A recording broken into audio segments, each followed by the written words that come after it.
Hello everyone, welcome back to our channel Lakshmi talks. ఈరోజు నేను మనకి స్ట్రీట్ సైడ్ దొరికే చల్ల పునుగులు ఉంటాయి కదా, అదేనండి మైసూర్ బోండా. అదే ఎలా చేయాలో ఇప్పుడు చూపిస్తాను. మరి లేట్ చేయకుండా వీడియో చూసేద్దామా?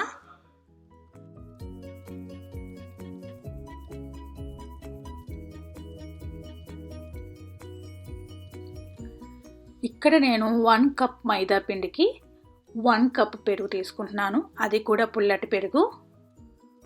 మనం పిండి అయితే ఎంత తీసుకున్నామో అంతే క్వాంటిటీలో పెరుగు కూడా తీసుకోవాలి. అందులో కొన్ని పచ్చిమిరపకాయలు, జీలకర్ర, సాల్టు మనం యాడ్ చేసుకొని మిక్స్ చేసుకోవాలి. పుల్లటి పెరుగు లేని వాళ్ళు ఏంటంటే నార్మల్ పెరుగు కూడా కలుపుకోవచ్చు. దాంట్లో వాళ్ళు ఏంటంటే కొంచెం బేకింగ్ సోడా అయితే యాడ్ చేసుకోవాలి. ఇలా పుల్లటి పెరుగు తీసుకున్నట్లయితే మనకు బేకింగ్ సోడా యాడ్ చేయక్కర్లేదు. ఒకవేళ పుల్లటి పెరుగు లేకపోతే మనం దోసల పిండి ఉంటుంది కదా పుల్లటిది, అది కూడా యాడ్ చేసుకోవచ్చు. కాస్త అలా అయినా కూడా పునుకులు బాగా వస్తాయి. ఇవన్నీ మనం బాగా మిక్స్ చేసుకున్నాక పుల్లటి పెరుగు అయితే ఒక 1 అవర్ నానబెట్టుకుంటే సరిపోతుంది. లేదంటే నార్మల్ పెరుగుతో కలుపుకున్న వాళ్ళు 3 అవర్స్ వరకు వెయిట్ చేసుకోవాలి. అలా వెయిట్ చేసినట్టయితే మన పునుకులు ఏంటంటే ఆ స్ట్రీట్ సైడ్ ఉండే పునుకులు పుల్లగా ఉంటాయి కదా, ఆ టేస్ట్ అనేది వస్తుంది. అలా చేసుకుంటే మన పునుకులు ఏంటంటే ఎంతో గుల్లగా కూడా వస్తాయి. తర్వాత మనం దీనికోసం చేసుకునే చట్నీ టమాటో చట్నీ చేసుకుంటున్నాను.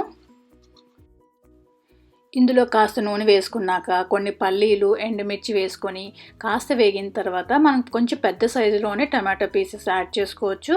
ఇవి కాస్త ఒకసారి కలిపేసుకొని వాటిని ఏంటంటే మూత పెట్టేసుకోవాలి. మూత పెట్టుకున్న తర్వాత ఈ టమాటా ముక్కలు అయితే మగ్గిపోయాయి కదా, చూసారు కదా. ఇలా మగ్గిపోయినట్టయితే మనం దీన్ని ఆఫ్ చేసుకొని మిక్సీ చేసుకోవచ్చు. మిక్సీ చేసుకునేటప్పుడు కొన్ని వెల్లుల్లి రెబ్బలు, కొత్తిమీర వేసుకోవచ్చు. లేదంటే వేయకపోయినా పర్వాలేదు. రుచికి సరిపడేంత సాల్ట్ వేసుకొని మన చట్నీ అయితే రెడీ అయిపోయిన తర్వాత ఆవాల జీలకర్రతో తాలింపు వేసుకుంటే ఈ చట్నీ పునుకులకి చాలా బాగుంటుంది. ఇప్పుడు మనం బాండీ పెట్టుకొని నూనె వేసుకున్నాక అదొకసారి చెక్ చేసుకుందాం మరిగిందా లేదా అని. చెక్ చేసుకున్న తర్వాత మనం పునుకులు అయితే వేసేసుకుందాము. పునుకులు వేసుకునేటప్పుడు ఏంటంటే కాస్త చేతిని నీళ్ళతో తడుపుకొని వేసుకుంటే పునుకులు అనేవి రౌండ్గా మనకి ఎంత సైజు కావాలనేది అంత సైజులో వస్తాయి. ఈ పునుకులు ఏంటంటే ఇలా బ్రౌన్ వచ్చిన తర్వాత ఇవి వేడి మీదే చాలా క్రిస్పీగా ఉంటాయి. చల్లగా అయిన తర్వాత కొంచెం మెత్తగా అయిపోతాయి కాబట్టి వేడి మీద తింటే ఈ పునుకులు అనేవి చాలా బాగుంటాయి.